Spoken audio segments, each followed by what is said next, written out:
Let's learn how to enable swap to call or message option. Now I open my mobile dial pad and I move to recent apps tab. This is example number. Now if I want to get a call for this number, I can swap this number to right side like this after the call is starting.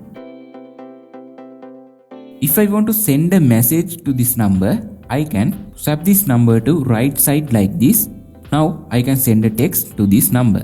This is very useful feature to do our works easily. I will tell you how to enable this swap call or messages option. Go to mobile settings, scroll down this page and go to advanced features option. Scroll down this page and click on this swap to call or text option. You can turn on this feature after you can swap a contact or number to right make a call and left to send a message. I think this is very useful feature to you.